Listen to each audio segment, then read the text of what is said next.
This is a Viridescent podcast with your only host, Hassan Green. Hello. Welcome to another episode of a Viridescent podcast. Glad you could make it, or glad you could take the time to listen. This is the fourth episode in my podcast series. This one is...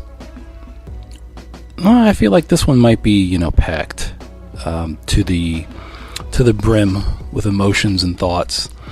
I was somewhat off the grid over the last several days and didn't get to record content like I've been doing the first few times with these first few episodes. But some things have happened. Some things I have experienced, and they have, at least in part, influenced this episode, or at least a topic or two that I am going to discuss. So sit back, enjoy the ride, and let's see how far we get. Thanks again for listening. Here we go.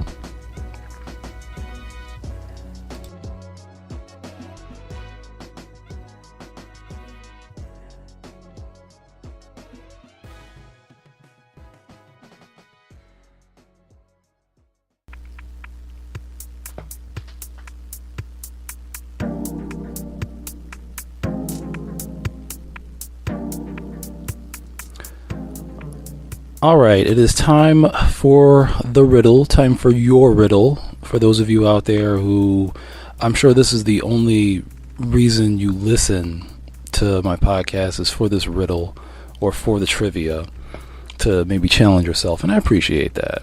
Any listener is something I can build on. So, the riddle. And I'm sticking with the riddle this time, coming from the last episode. But this riddle is one that is meant to make you think.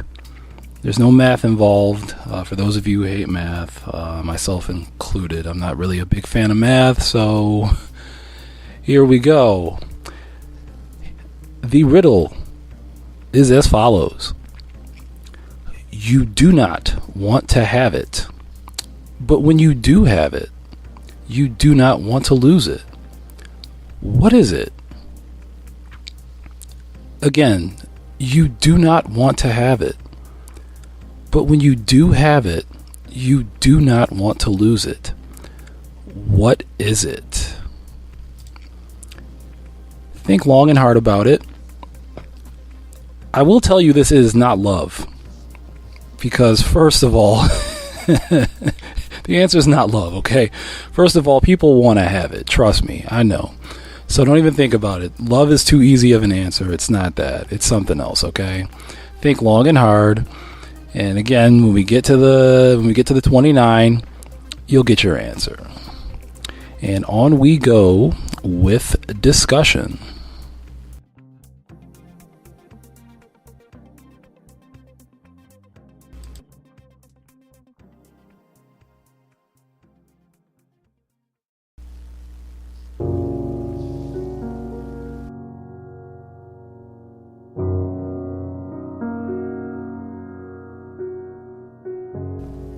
All right, the first topic of discussion in this episode, I'm just going to go ahead and get it done and out of the way.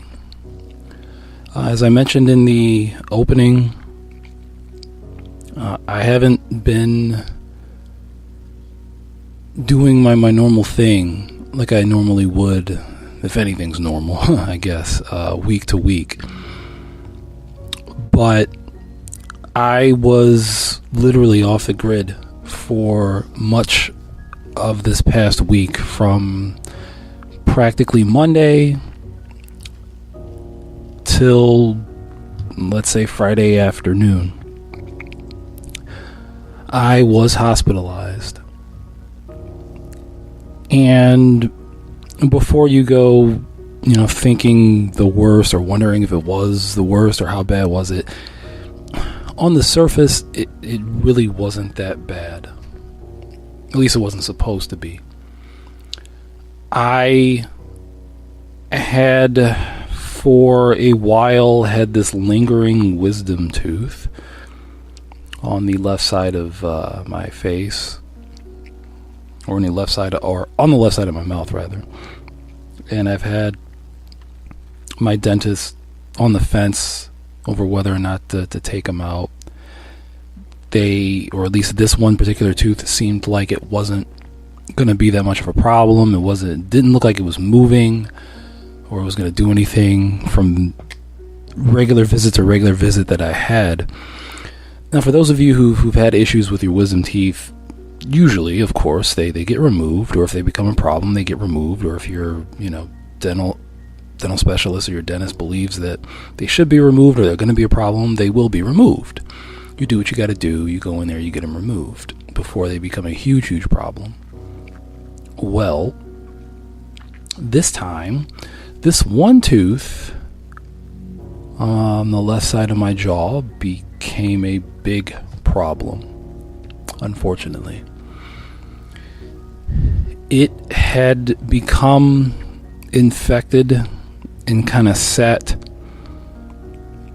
sort of by itself, and over time it got lonely, if you will, and decided to congregate with another tooth right next door, with its neighbor, if you will. So I had a couple of teeth. They were giving me a problem. They got infected, caused an abscess. There was swelling. It was a bit uncomfortable. To be honest, it wasn't as uncomfortable as you think it might be. But I'm getting to that. So anyway, a week and a half ago, I go to my dentist and I tell them what's what. They take an x-ray. They can obviously see that I'm swelled up a bit. They know what they got to do. And they give me, antibiotics to hold off or to lessen the swelling, deal with the infection before they were able to go in there and take the teeth out. And this all happens just before a weekend. And of course they tell me if it gets any more serious, or if your airway or your eating becomes compromised, go to the hospital. Obviously, I think anybody with half a brain that'll tell you, hey, if you start having trouble breathing, get your ass to a hospital. Yeah, no shit. So this happened just before the weekend. I labor through the weekend as best I can. Excuse me. And it got to be Sunday night, and my gut's telling me, my gut's feeling like you're not going to make it much longer. But I go to sleep Sunday night, and I wake up at about 2 o'clock in the morning on the next day, Monday morning, and I can't fall back asleep. I can't relax. I can't be comfortable. And it's not really the pain. It's the fact that this infection, this wisdom tooth and all the trouble it's caused had stretched my jaw out. The left side of my jaw, left side of my mouth out, left side of my face, it stretched out. It had me looking like, I think I mentioned in the last episode, it made me look like I was a relative of Glenn Quagmire, or it made me look like I was stashing an avocado seed on the left side of my mouth. Or, if you take into account other physical features about me, it might have made me look like I lost my job on Empire for staging a racist, homophobic attack. But anyway, it's early Monday morning. I can't take the annoyance It's really not the pain. I really wasn't bothered by the pain. I couldn't take just the feeling, the discomfort of my face being stretched out, so to speak. So I drive myself to the nearest hospital, to my home, go to their ER, and they can visually see what's going on, what's what.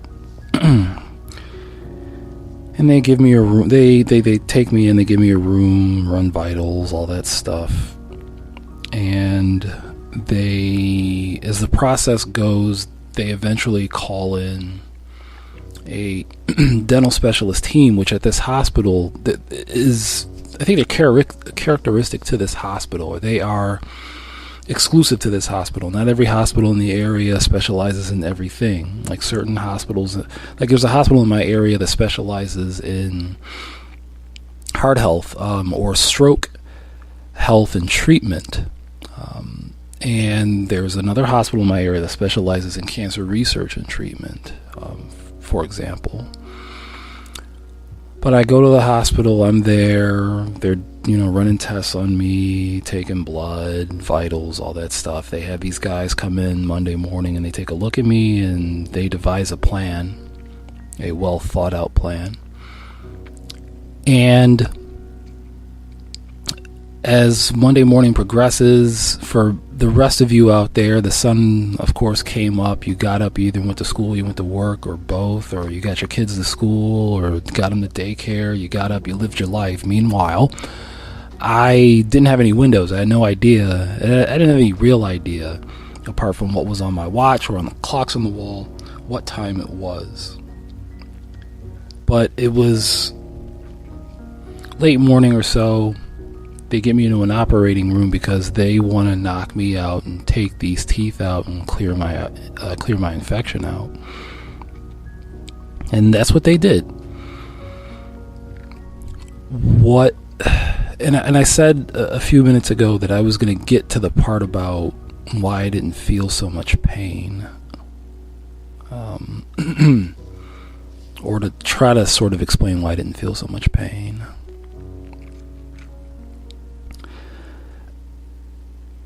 During the CAT scan on my mouth, I believe something was, or my face rather, while I was in the ER, it might have shown up there. I don't know. I never saw the visual results of my CAT scan. But the infection was there, yes. And then a little something else was there. Like a growth of some kind, if you will, was there. And you take that and tack it onto an infection you have, it just makes things a bit more complicated. Now, the infection did its damage, yes. But to find something there that wasn't supposed to be there, that just kind of grew on its own. It wasn't big. It was quite small, I think. But that's from what I gathered. But talking about growths and finding, when someone finds a lump or they find a growth or something like that, it gets you thinking and it puts things into perspective for you. And that's what happened to me. That's what happened with me. I'm well out of the woods. I'm a young black man in my early 30s. Apart from my face, I look healthy. I believe I am healthy. I live my life as healthy as I can, both physically and mentally, and all that stuff.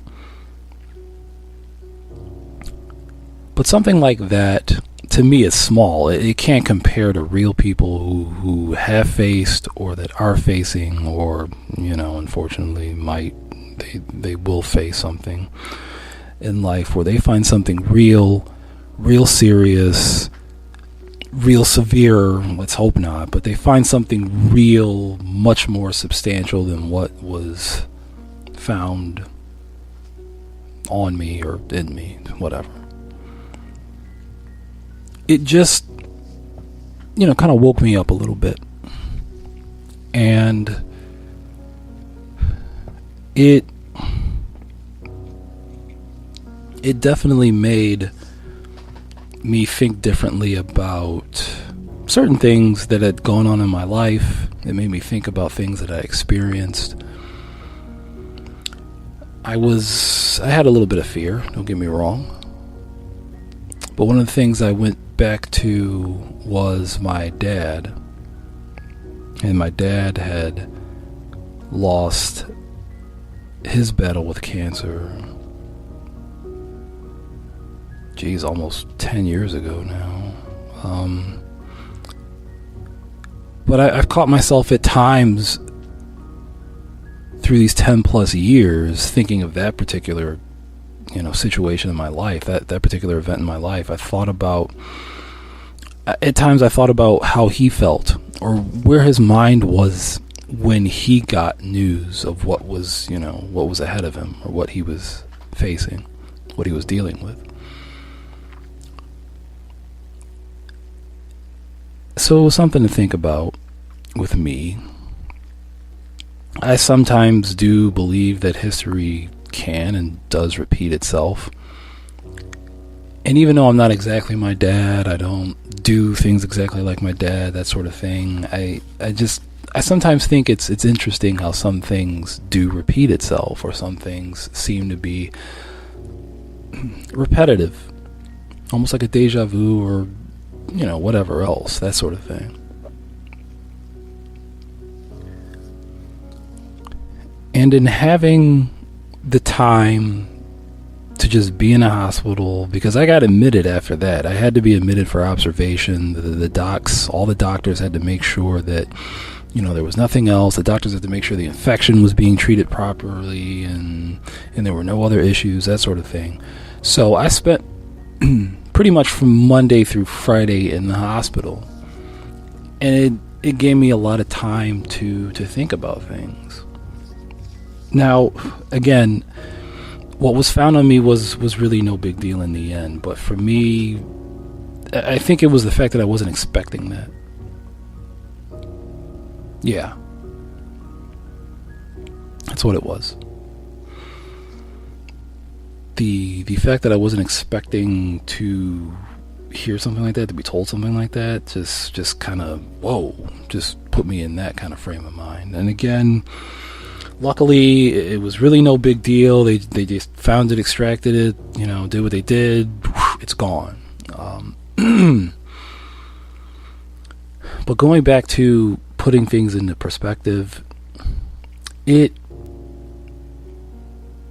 made me, or it helped me to realize that certain things I'm going through aren't that big a deal, or things could definitely be worse.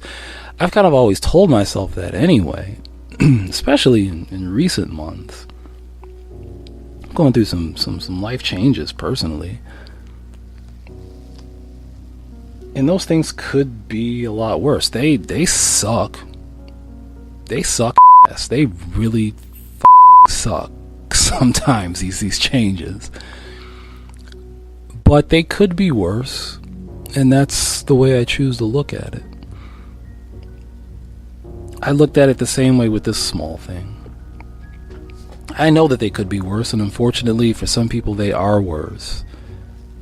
And I'm not a religious person, but I'll say it, God bless them for having, real strength, real courage, real willpower, for dealing with things that are indeed a lot worse, or could very well be a lot worse. It reiterated how important the people I care about are to me. I have a lot of people in my life who I know care about me. There are a great number of people that I do care about in return, on many different levels. And I'm the kind of person that I am quite quiet sometimes. I might not text with you a lot, or I might not call you on the phone a lot, or I might not see you a lot, or whatever. But if you were a true friend to me, you will always be a true friend to me. It's up to you to prove, or to, I guess, disprove yourself being a friend, or even, hell, even family to me. It's up to you to lose that place in my heart. Let's put it that way. So even if I'm not in a lot of contact with you, or I don't keep in a lot of contact with you, you're still a part of me. You still got a place here with me. But this kind of thing reiterated that, there are people that do care and want me to be healthy, or they care that I am healthy, and I'll always appreciate that.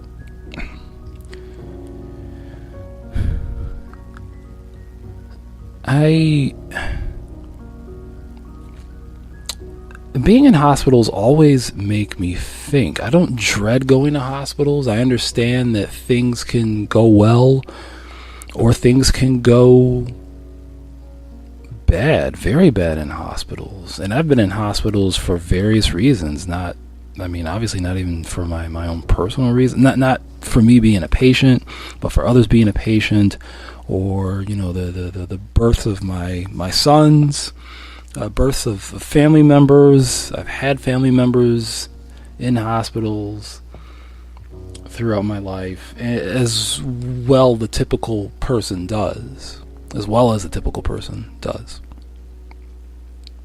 But for me, I'm not the kind of person that dreads them. I'm not going to say I welcome them either. I'm not trying to sound that weird. What I'm trying to say, though, is that if I'm going to a hospital, I know I'm going to be in a hospital, my mind opens up. And I become open to what I might see, what I might witness, what I might hear. And the same things that happened, during my time in as a patient the past several days.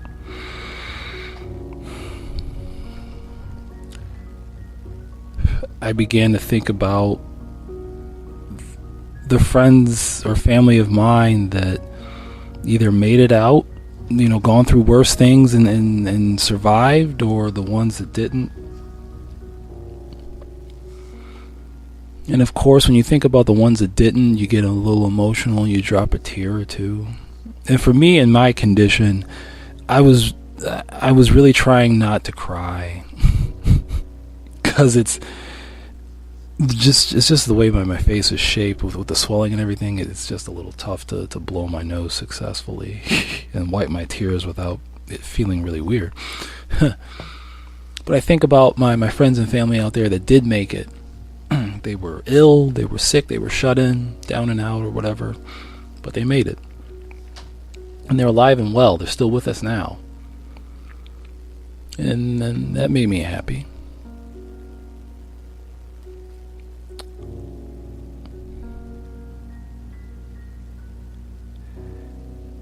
But yeah, it definitely puts things in perspective to get unexpected, or to be told something a little unexpected like that. I'll be honest, one thing that brought me some fear was, okay, sure, you told me what this wasn't a big deal, but me and the way that I think, and I gotta analyze and overanalyze things, I started thinking about, well, what if this one day is something bigger? Or what if this was a lot bigger? Was I ever gonna, how was my life gonna be now? How was my future gonna be now? Because of what I've been going through the last 6 months or so, who the hell knew what my future was gonna be? I sure as didn't know, or I sure don't know exactly what my future holds because of certain life changes. But I thought, what if this was worse? What if this was was more severe? What if this was more serious? Was I gonna fall in love again? Was I gonna live a happy, healthy life? How much time, what was I gonna be able to do as a father? What about my job? Where am I gonna live? Is my face gonna stay this way? Because if my face is gonna stay this way, I don't know too many self-respecting women that would even give me the first 3 digits of their phone number, or even give me their real name to try to connect with them on Facebook or some shit. But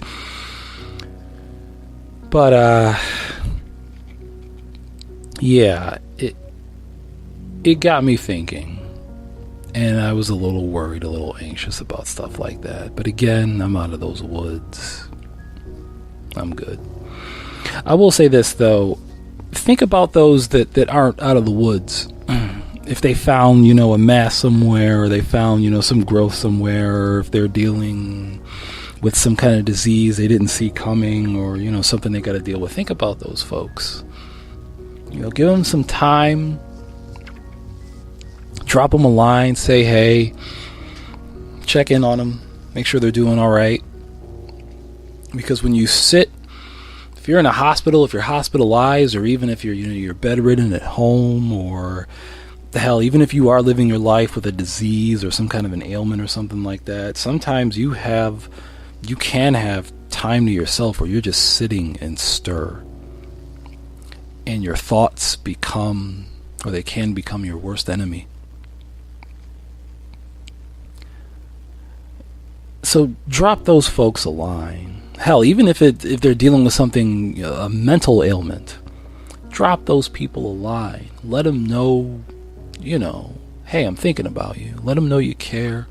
Let them know you want to know how they feel, or let them know if they need help. I'm here. I'm lending you an ear, or whatever. Because I'll tell you, sitting for 4.5 days, almost 5 days, sometimes it ain't good. It's just you and your thoughts. And given the person I was sharing a room with, it was damn sure just me and my thoughts. I wasn't talking to the guy I was sharing a room with. F*** that. I mean, it's nice to have roommates, but not the one I had. I mean, no disrespect to him. I hope that gentleman gets better. I hope he deals with what he deals with. It just wasn't comfortable. I could have been a bit more comfortable. And a shout out to the doctors and the nurses that did the best they could with me. I really tried not to be that kind of patient that you see in all the hospital TV shows, all the hospital dramas that are being a nuisance. They're asking for this, they're asking for that, or stuff like that. Shout out to them. They did their jobs, and they did their jobs very well. They made my stay there as a patient as good as it could have been, and I thank them for that. I'm kicking myself in the ass because I can't remember every single name that was on the boards there in my room, but thank you guys so much. I really appreciate it. I'm looking at the amount of time that I've been talking about this, and I've been going on a long time, so I'm going to move on to something else, because I should. So, moving on to topic number 2.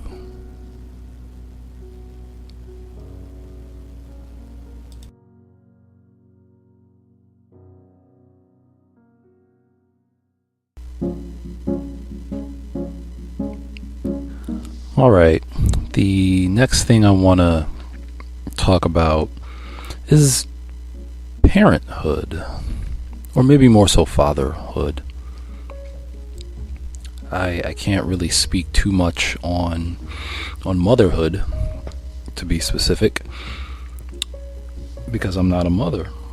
I can only really go on what I experienced having a mother of my own, and various mother figures filling in spots, along the way as I got older, and even still to this day.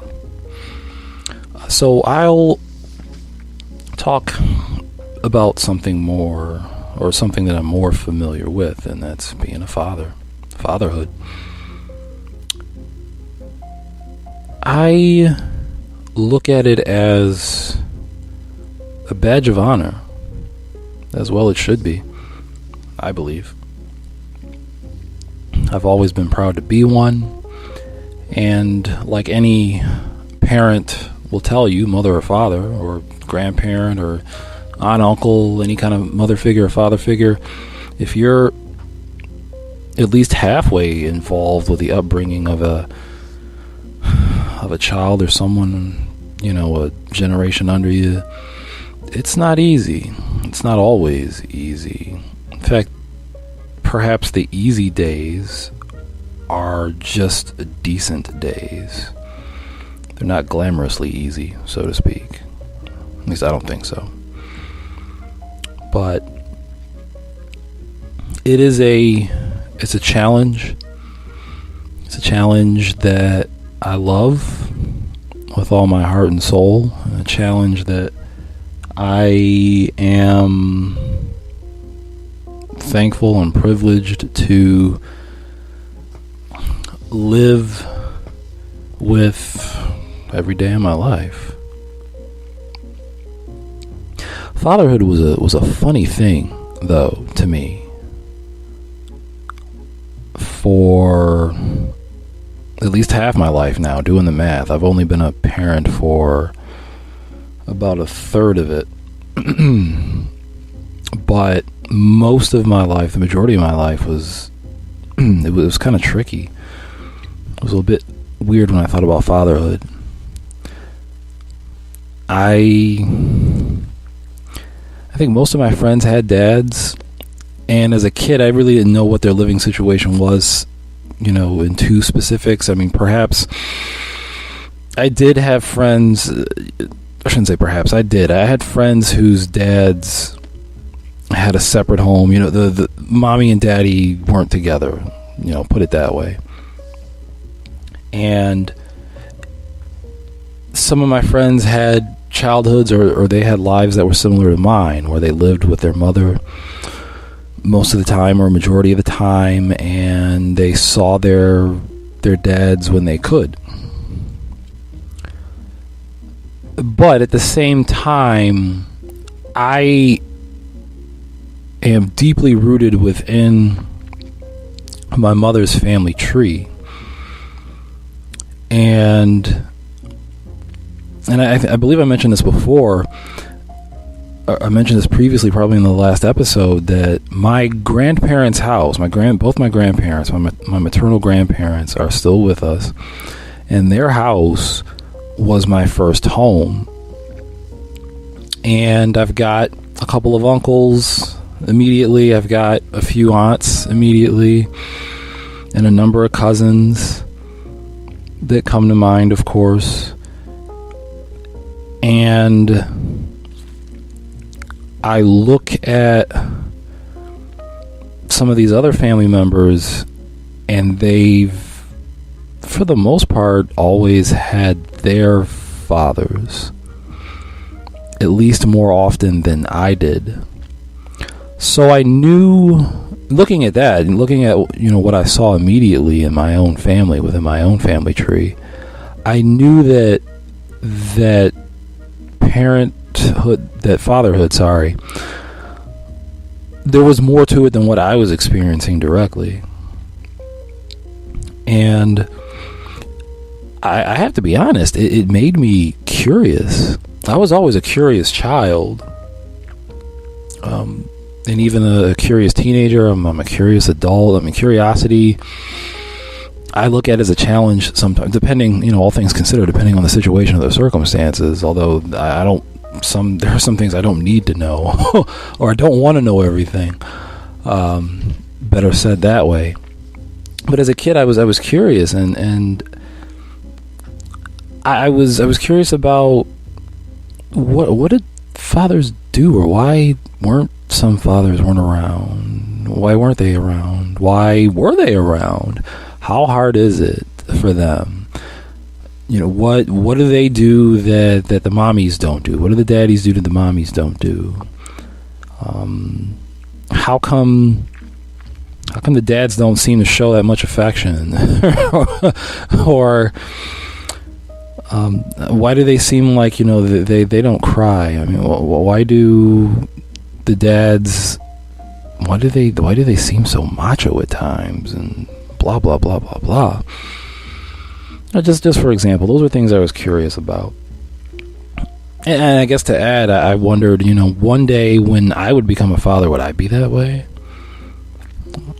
Or what would I be like? And that curiosity actually kind of was amplified, because as I grew older, things were about the same as far as the relationship between me and my dad.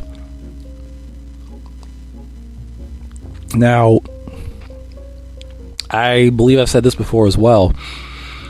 For those of you who know me, or if you get to know me either through this podcast or you know me personally or what have you, my dad, the man who is considered my dad, is not my father. He's not my real father. He's not my biological father. He's not responsible for me existing. He was responsible for me. He was responsible for my continued existence and well-being. Listen, that's for damn sure. But my dad is not my real father. I have a real father out there somewhere. Sort of. I know where he is. But I have a father. He's living, he's breathing, he's living his life. And that's that. I don't have much of a relationship with him. And my dad, and in my life, I really try not to discredit my dad at all, really. There's a lot of things characteristic in my life, or sentimentally characteristic in my life, that I attribute to my dad.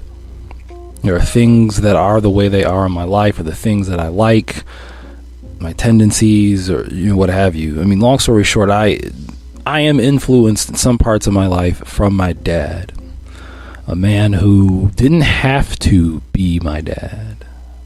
He didn't have to step up, if you will.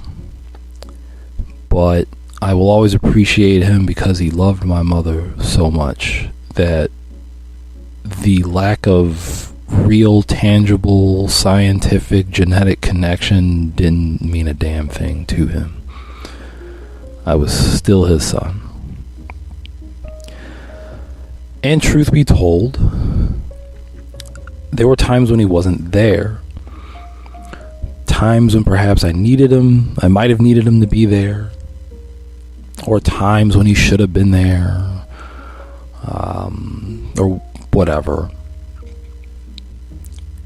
And as I grew up, as I grew older, I went from being a small child to, middle school age, to preteen, teenager, young man. Before I became a father, that is. Excuse me. I was curious about what kind of father I was going to be. Was I going to say things like my dad did? Was I going to, were my kids going to look at me like I was corny? Were they going to look at me like I wasn't cool? Like many kids kind of look at their parents. They think their parents are weird just because of the generational difference.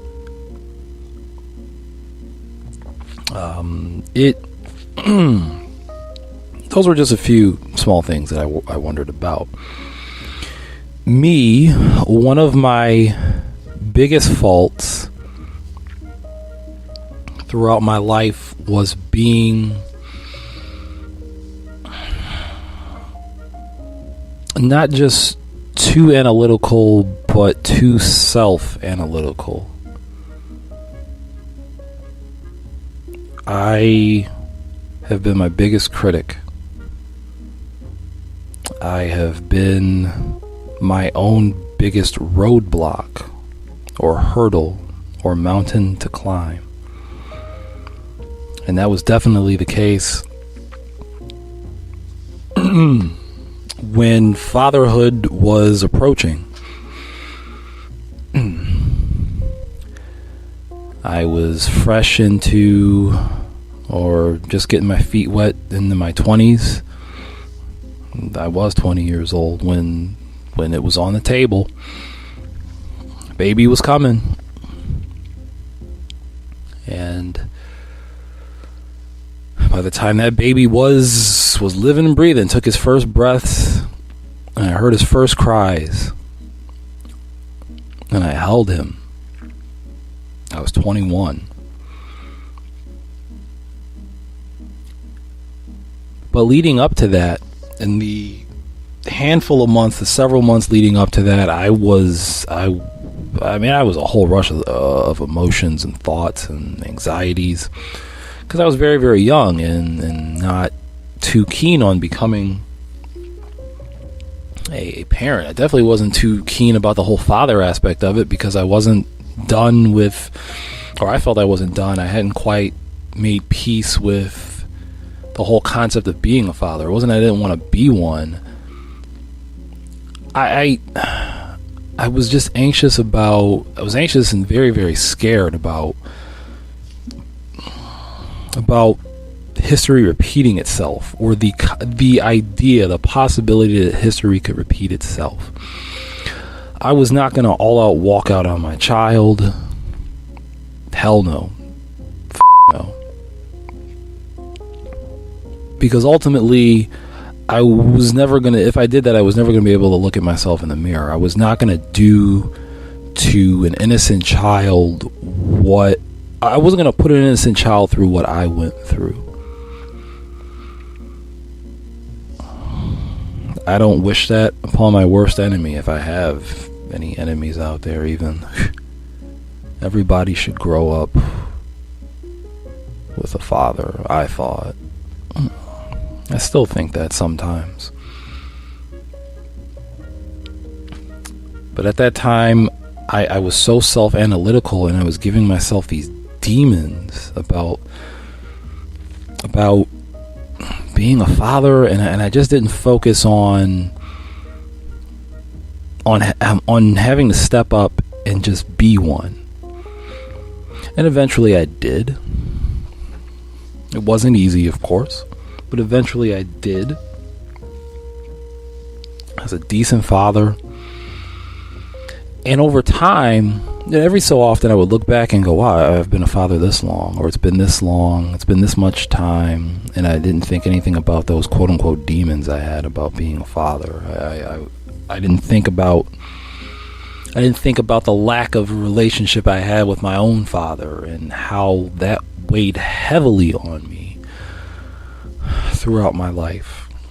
I didn't think about it. Maybe I was distracted. Maybe I had better things to do. I had more priorities or more important things to focus on, perhaps.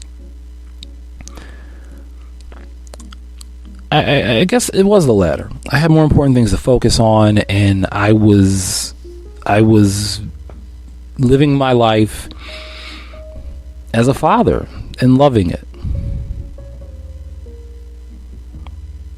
I was doing something that sadly not everybody gets to do, or has the ability to do, or the capacity to do. But I tell you, that to be able to sit and hold something so precious,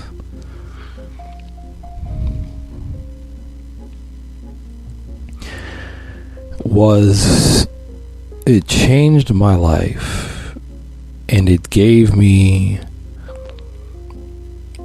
even more respect for the men that stepped in at times. It gave me a lot of respect for my dad. It gave me even more respect for my grandfather, my uncles, even my cousins, my fellow generations. My fellow cousins in my generation, because we we're trying, or we've been trying. We tried. We came. We saw. We're fathers. We're doing the best we can with what we have. And it also gave me respect for the mothers out there. Totally. Absolutely. It gave me a different perspective on relationships. Because of having a child, I began to think that relationships were really partnerships. That's what I began to believe. And I still do. I mean, each partner might not be perfect, especially, or even perfect to each other, but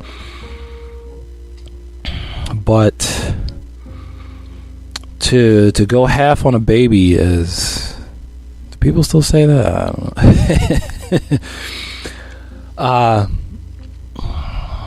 For two people to come together, whether they planned it or not, to bring a life into the world, happy and healthy, successfully, and to find some kind of common ground at the very least to ensure that baby's health and safety as it grows and grows into its own human being, into its own capacity, is a partnership. So yeah, becoming a father and experiencing what I experienced, it changed my perspective there as well. I still, though, over time, sometimes I would mentally clash with myself over how I was doing as a father. Because sometimes you have highs and you have your lows, and when I had my lows, I was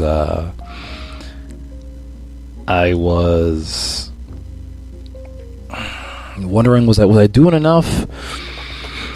Should I do more? Okay, what can I improve upon? That sort of thing. Because as I mentioned before, I'm my biggest critic. On a side note, I am into performing arts. I have been since I was a kid, a teenager, and I've done some things that have been on big screens, not no Hollywood stuff or whatever.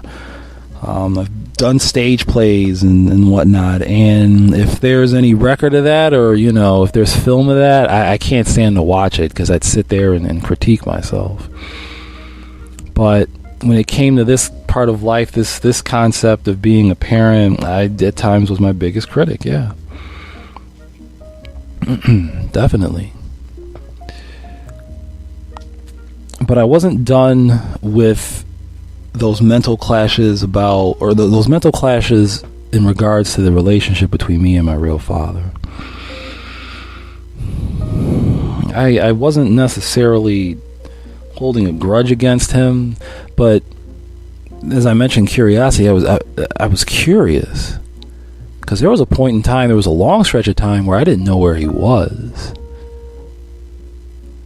I didn't know if he was alive, and if he was alive, I didn't know where he was. I damn sure didn't know what he looked like. In fact, I used to joke sometimes that, hey, if he is in Buffalo, if he is in my city somewhere, I could have walked past him and not known it was him. Didn't know what he sounded like. None of that stuff. And some within that clashing, within those mental events in my head, there was some resentment, because I there were times where I couldn't fathom why a man wouldn't want to do what I was doing with my life. My life as a father between age 21 and even now, I mean, it's not easy. It's not easy at all. And some days are really fucking tough. But I would never walk away. I would never step away. I remember the day my first son was born. I remember the days both my sons were born, and I had never seen. I remember getting to hold my sons for the first time. Both those times, thinking this is one of the most beautiful things I'll ever do in my life, or I've ever done with my life. And I would think about my father and go, why would he walk away from that? Why would he not want this? So there were a lot of whys or hows or whens or whats, a lot of questions. But I really didn't hold a grudge against him. I didn't have time for grudges necessarily. And sometimes those things still weighed heavily on me anyway. The lack of lack of a relationship with him, the just years of absence, sometimes made me an irritable person. Ask my ex-wife. Ask my ex-girlfriends. Ask a couple of family members. It's true.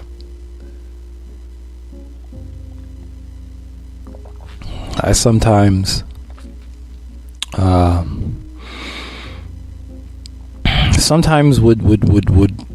would sabotage things, or I'd be afraid that I'd be abandoned because, the only other person besides my mother responsible for me existing had abandoned me. So I assumed, okay, if he could do it, anybody can do it. But that's a whole other thing. I recently, though, had made peace with that. I was fortunate enough to be able to make peace with that. It taken me a very, very, very long time to get even a basic, quote-unquote, his side of the story. But I got one. And I'm thankful for it. I'm glad I did. I never hated him. Was I mad at him? Absolutely. Sometimes. But I never hated him. I never hated him with my heart and my soul. The way I saw it was to hate him. To hate him would be to hate myself, because half of me, part of me, is him, and part of him is me. There are things perhaps about me, whether we're talking genetically or visually or whatever, because I'm not a splitting image of my mother, despite what a lot of you close to me would say. We are not clones, thank you very much. But I am not a splitting image of my mother. There are things that came from my father, not her. And I have to appreciate that. I accept that. That's who I am. It's part of my identity. That's who I be. But anyway, fatherhood is a damn good thing if you let it, if you want it to be. And for those of you guys out there doing it, whether it's too hard for you or it's not, whether you want to do it or hell, sometimes you don't want to do it. Excuse me. I see y'all. Keep being daddies. Keep being dads. Even those of you who aren't, those real, even those of you who are quote unquote dads, like my dad, keep doing it, man. Be it.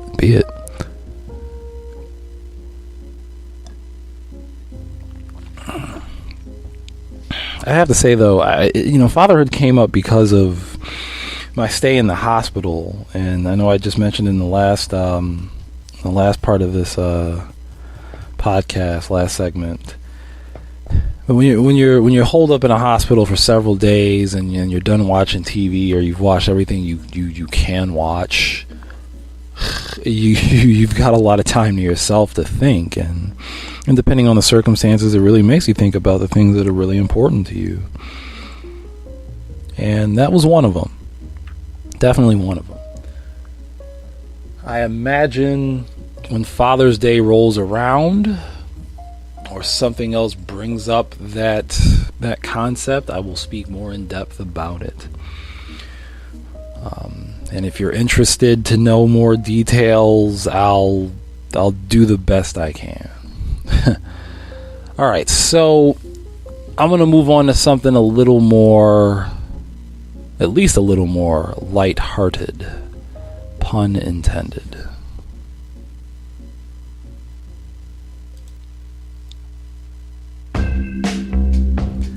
All right, I'm lightening it up a little bit, and I am going to talk about love.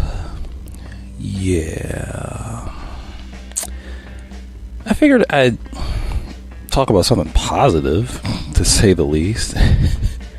I tried to be as positive and honest as I could the last two topics, but why not talk about something that is, mainly rooted in positivity? So yeah.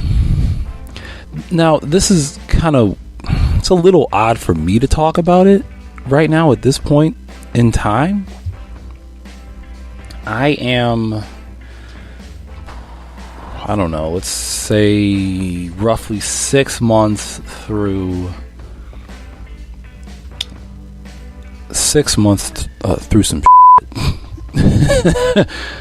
I'm not going to talk about exactly what, but those of you who know me, given that, those things, those circumstances, you might wonder, why in the hell am I talking about love?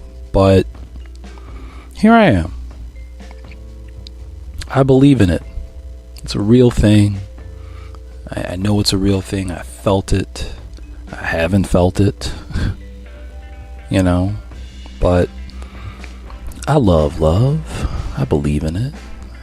And I believe I will feel that again sometime in the future. Who knows? Maybe even in the near future. I don't know. I don't know how near is. You can't put a number on near per se, I don't think. But let's see. I at least believed, even though at that point in time in my life there was an extreme lack of knowledge and life experience, but I believed love was a thing, a tangible thing. Around the time in my youth when girls didn't have cooties no more. So that, having said that, I was about 10 years old. Yeah. I was in 5th grade and I had a crush on somebody. And she was a new girl in the school, and that's where I'm going to leave it. That crush had lasted and lasted. And as a kid, I mean, you think crushes are going to end well, and they don't. Let me just say that. But anyway, I knew what I thought was love was a thing, and I had positive amorous feelings for this girl. We were both, in the same class, same grade, that funny thing. Anyway, you get older, you go through junior high, or I am in junior high, I'm in 7th grade, and when it hit me that the aforementioned crush was not a possibility, I began to crush on someone else, and she was a little older than me. She was a year ahead of me.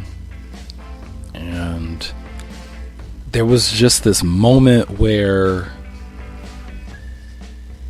she was talking to me, or she got my attention. She was over my left shoulder, so I turned around to look at her, and the sunlight was coming through the window at the right angle, and the sunlight just shone right through her eyes, and I had never seen such a at that time in my life, I had never seen such a more beautiful just brown eyes in my life. She just, her eyes just sparkled. I mean, I didn't just see brown, I saw hazel and green and blue and just, all the colors of the spectrum, and I was just like, whoa.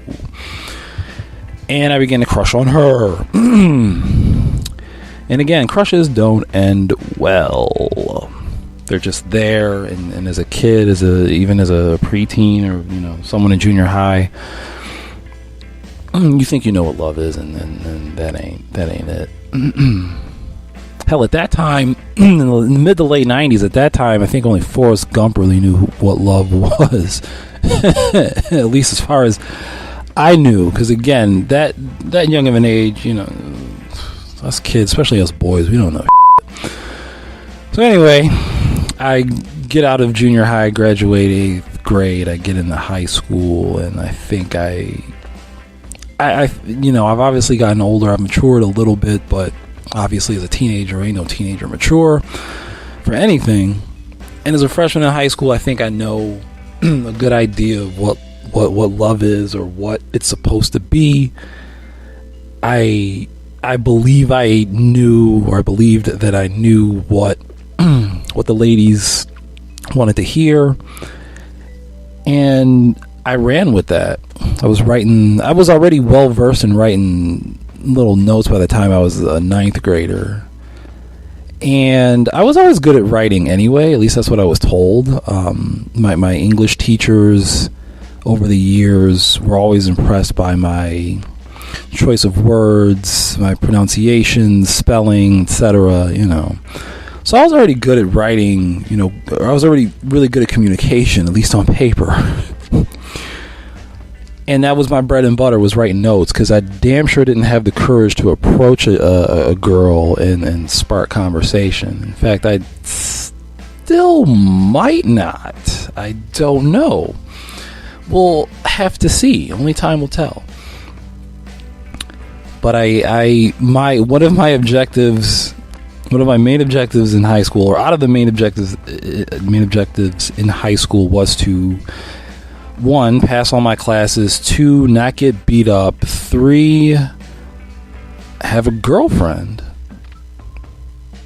and 4, I think, was to not get that potential girlfriend pregnant. 5, I think, was to get a driver's license. 6 was not get beat the up.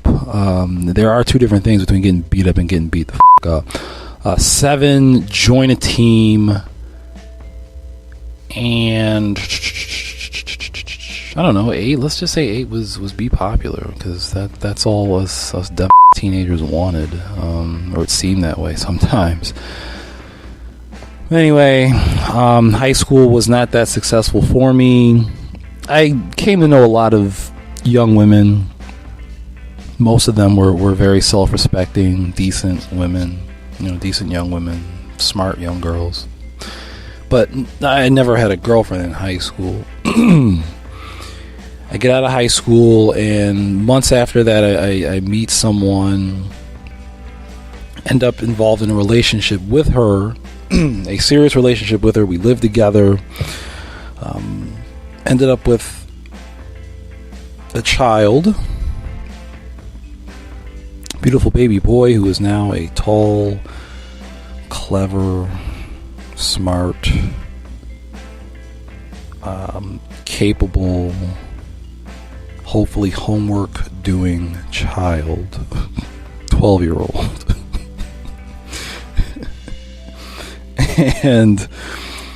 But at that time, before he came along, I believed I was in love, and I believed I knew what love was. That was my first, real relationship at that time. So I got to learn, firsthand the ins and outs of being in a relationship with someone. What do I like in a person? What I don't like in a person? What am I willing to give? What do I want to take? And vice versa, that sort of thing. And through that relationship, I learned a lot about myself, and I learned a lot about the concept of love, or what it really was. There were, plenty of times. I mean, it was practically a daily basis where I was in that relationship. I told that person I loved them. She told me she loved me. And those basics, those kind of basics, those were there. It was there. Our relationship had ended.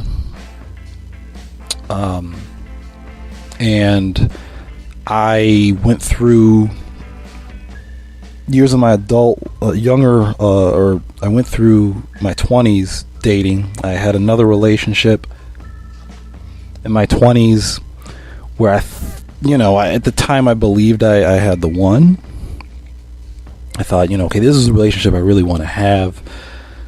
And there were definitely highs and lows there. A lot of great memories and not so great memories, with any relationship. I believe with any relationship, for those of us adults, whether we're in our 20s or we're older and we've been through our 20s. Our 20s have our relationships that have the real highs. I shouldn't say the real highs, but they definitely have highs and lows, things that we learned from. And that was the case with this relationship that I had.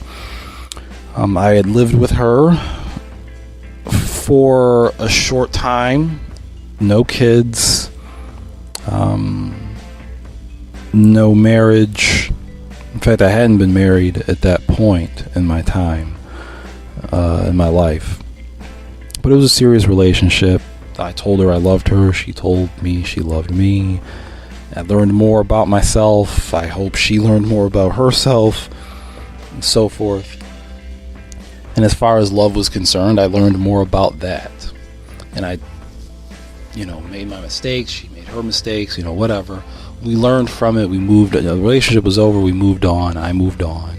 Dated other people.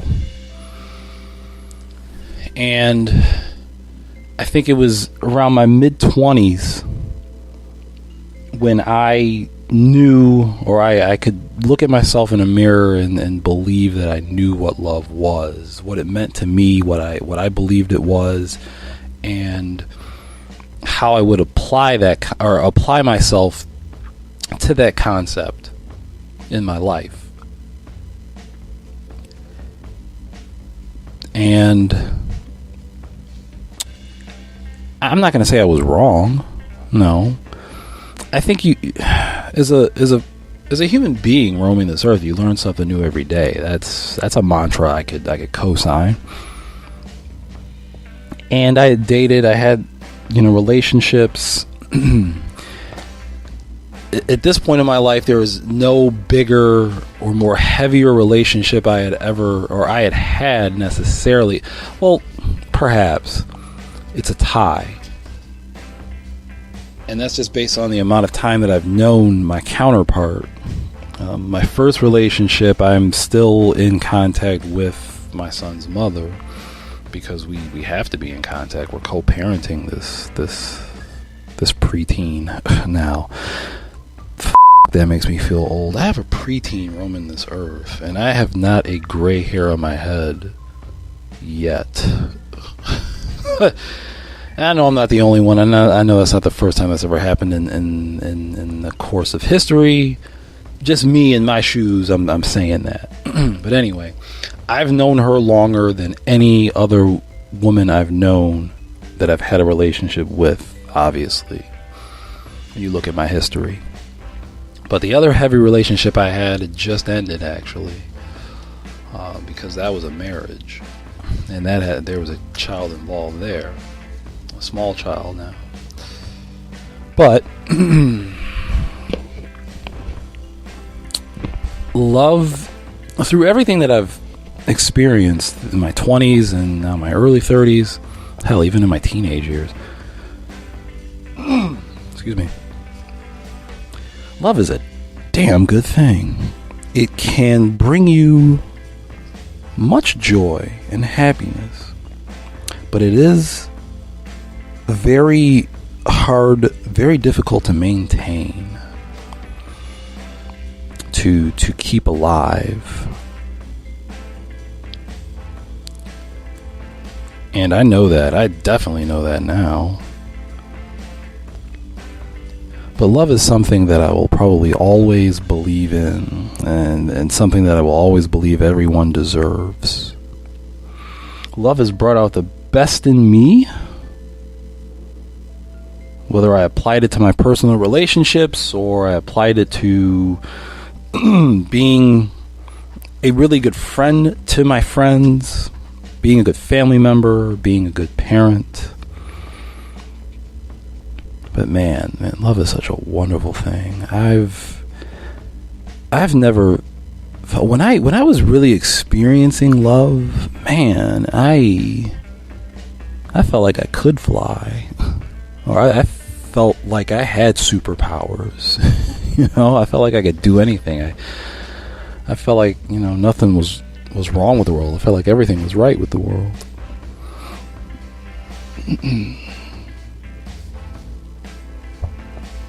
And I guess sometimes when I thought I had it, and perhaps that wasn't the case, that I felt very positive about myself. But one thing I will say that I've learned recently is that love from another is a beautiful thing to have. And the happiness that person gives you is wonderful to have. It's absolutely amazing to have. However, it shouldn't be the reason you exist. Like, you shouldn't live for someone else's happiness or love. Love is a gift. Love is precious. And love can bring about some absolutely wonderful things in life. But you should not, and this is my opinion, your life should not revolve around someone else's love. You need to have love within first to be able to even recognize love coming from someone else.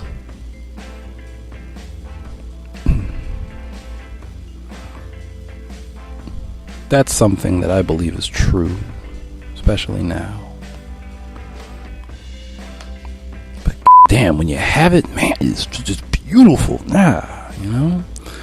Makes you come up with words you didn't think you could come up with, and sometimes it leaves you speechless.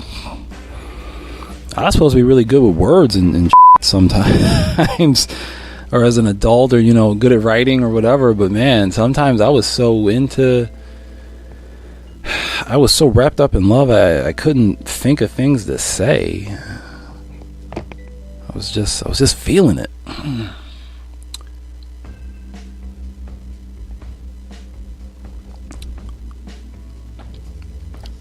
Do I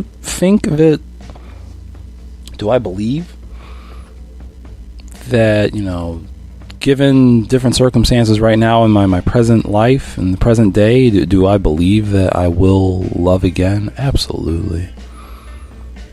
I want to. I know I will. And love is out there for me from the right person who fits with me, who is compatible with me, who fills in the gaps that I have, and vice versa. Love is out there. Love is out there for each and every one of you self-respecting folks out there. But you gotta start from within. If you don't love yourself first, no one truly will. You might get something, from someone, but if you don't love yourself within first, you won't have an abundance of it outside yourself. I believe I'll be there. Having said that, I believe I'll be there one day I think soon. On a side note, I've begun to, recently, in recent weeks or months, follow my intuition, follow my gut, go with my gut. And my gut tells me that, someday soon it'll be there. And my intuition has told me not to, go digging for it. Don't go searching for it like it's treasure, even though love is a precious, beautiful thing. Not to go searching for it like it's some long lost item in a grocery store, or it's some rare item in an antique shop. Love is out there. For those of you that need to hear that, love is out there for you. If you've been missing out on it, don't worry, it's out there. It's absolutely out there. Just you wait. Sometimes. I know waiting sucks, trust me. Waiting does suck, but it's out there. I believe at this point in my life, even 6-7 years ago, I was done with playing those games where I know men and women alike do it, but it just seems like men do it more than women, where, for example, you tell a woman, yeah, I love you too, or I love you. That wasn't always true.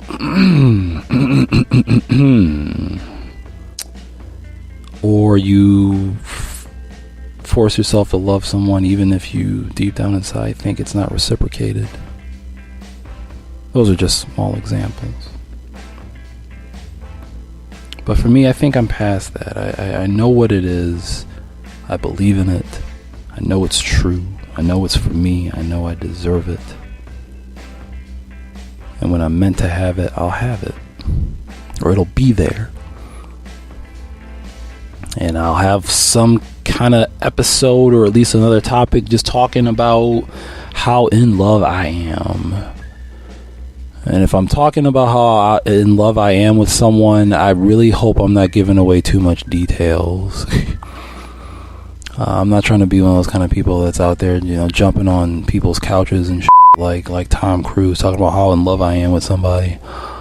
I'm not that type of person. I'd be proud to be, internally that kind of happy, but yeah, I'm not jumping on people's furniture or telling people so much that I am that they, stop following me on Facebook or something, or they get annoyed by me because they're tired of hearing about it. Because there is such a thing as overkill. Anyway. Yeah, I'll one day talk about this again. I'll talk more in depth about it, or I'll go down another path down that, within that topic and talk more about it. But man, love is such a beautiful thing. And I hope all of you out there experience it. If you're not experiencing it now, I hope one day soon you will too, because I know I will. So, those are my thoughts, my immediate thoughts on love right now. Let's move on to something else.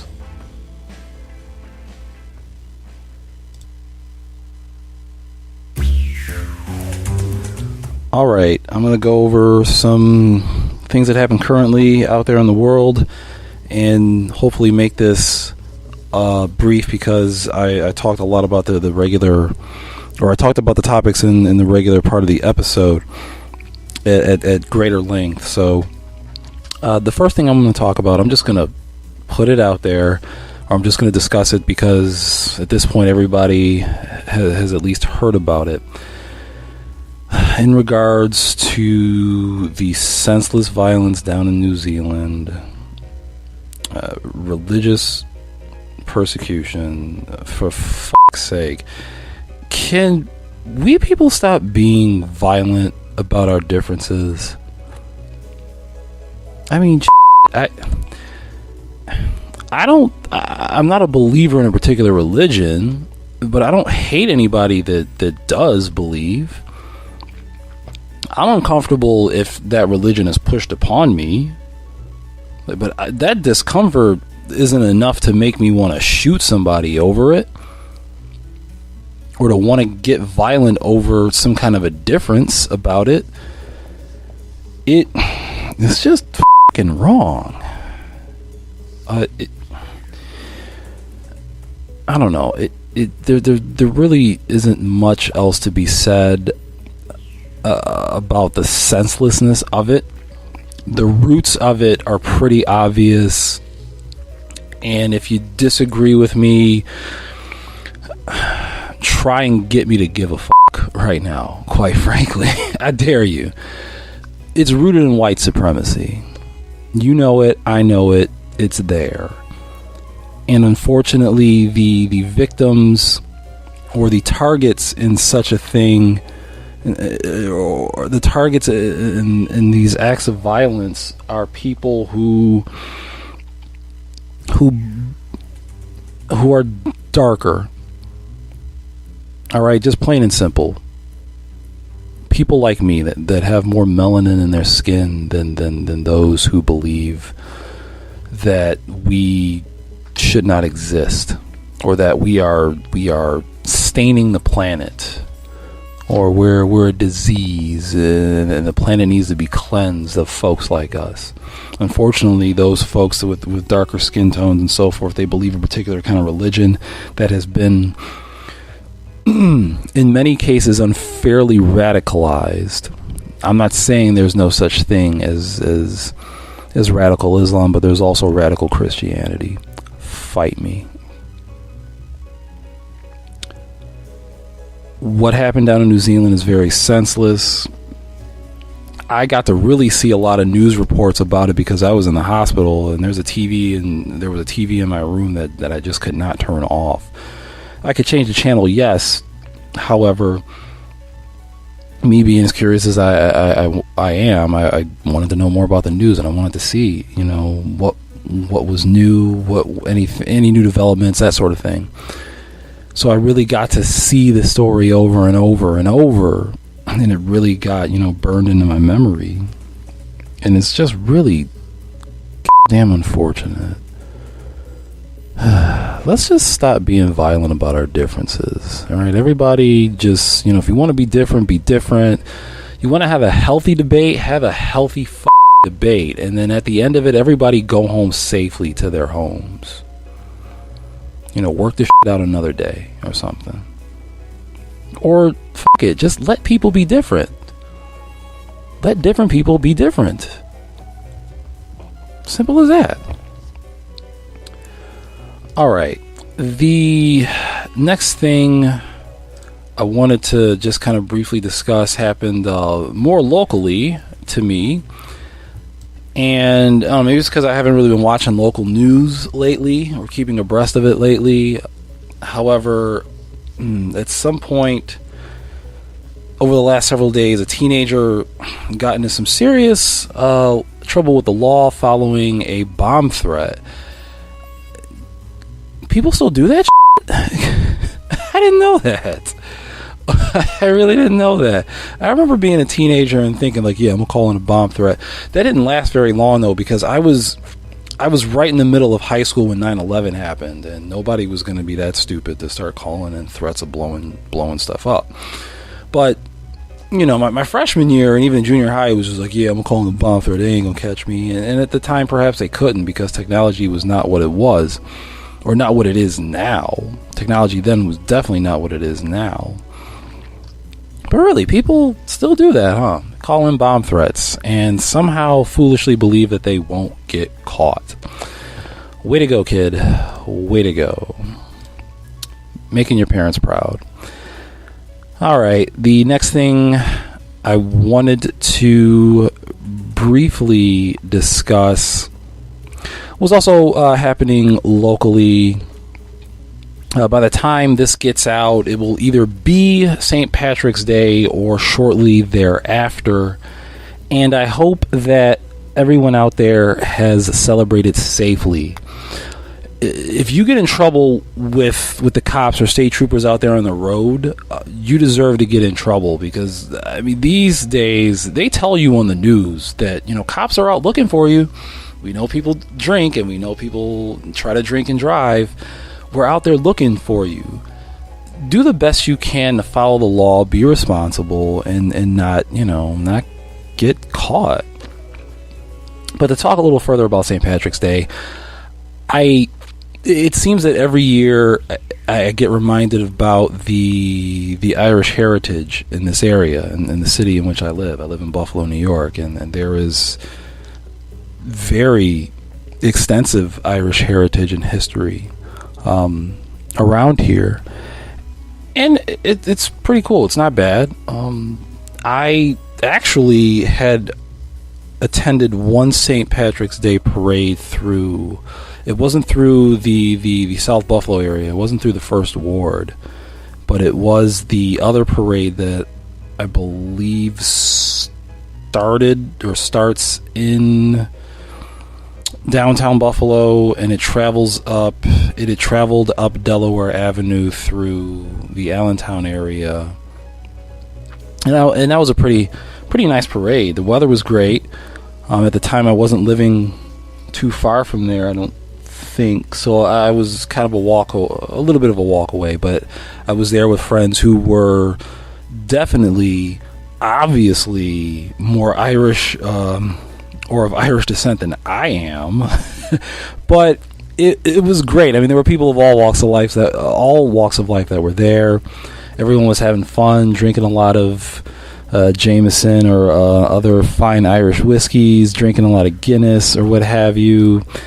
And there was a lot of fun to be had. It's great to be able to. I just want to say it's great to be able to celebrate with your neighbors or make new friends with just your fellow citizens in the city over something as joyous as that. Parades are always nice. If you got kids, you bring your kids, and you get to see floats, you get to see dancers, marching bands, that sort of thing. So it's fun to just get out, see people if that's your thing, make new friends if that's your thing, and have a great time. I just hope those of you guys out there did it, safely. I hope you're listening to this podcast, in the comforts of your own home, or, I hope you're doing it as a free citizen and not someone in incarceration getting, your time, your computer time. I hope you're not in holding or whatever. I don't even know how the hell holding works. I'm blabbering on. But again, I hope you celebrated St. Patrick's Day safely. I hope you celebrate safely each and every time. But yeah, great weekend it was. And now we are going to move on to the 29.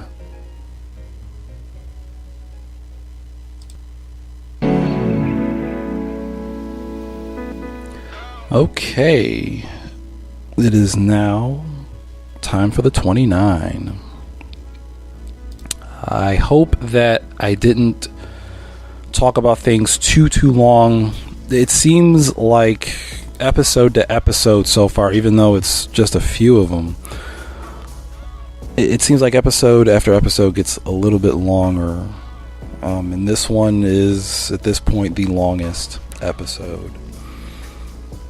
Again, I hope I just didn't, go on too much. I ultimately hope you enjoy my chats, my talk, and what I, have to talk about.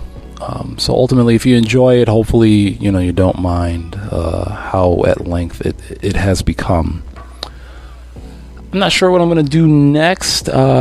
Quite frankly, I'm a little impressed with myself. I don't always pat myself on the back unless I've put on a really nice suit, unless I've put on a good suit and tie. I really am not the kind of person to fluff myself up and be like, yeah, man, you got this, unless I know I've dressed well, I guess. But I'm a bit impressed with myself. I've usually, in my last episodes, the content that I've recorded, I've kind of stretched it out over a week. But having not been able to, or feeling up to record content pretty much from early Monday morning to Friday evening, to then put this all together in a couple of days, I'm proud of myself for that. I'm glad I was able to still do this and get an episode out in good time. Am I still gonna? Is this gonna be a weekly thing? I'm really not sure. It just kind of maybe seems that way, just because of my other responsibilities and the rest of my life that I live. I live and I work and whatnot. But we'll see. We'll keep taking this day by day or week by week. Okay, so the riddle. Are you ready for the answer? Well, here we go. One more time. The riddle reads as: you do not want to have it, but when you do have it, you do not want to lose it. What is it? The answer is a lawsuit. Yeah, yep. Indeed it is. How about that? Well, all right. That hopefully wasn't too hard for you. If you're still not impressed, or if you're still not challenged, if you want more of a challenge, I'll see what I can come up with next time. But in any event, again, thank you for listening. As always, I'm always appreciative of, or I always appreciate those of you out there that take the time to listen to me. Every episode, like I said, seems to become longer and longer and longer. Luckily, once the episodes are out there, you can pause and come back and do all that fun stuff. But in any event, thank you for listening. You don't have to. You really don't have to, but you are, and I appreciate it. I absolutely appreciate it. We'll see what I can come up with for the next one, but until then, thank you. Take care. Be safe. Laugh often and love always. Thank you. Bye-bye.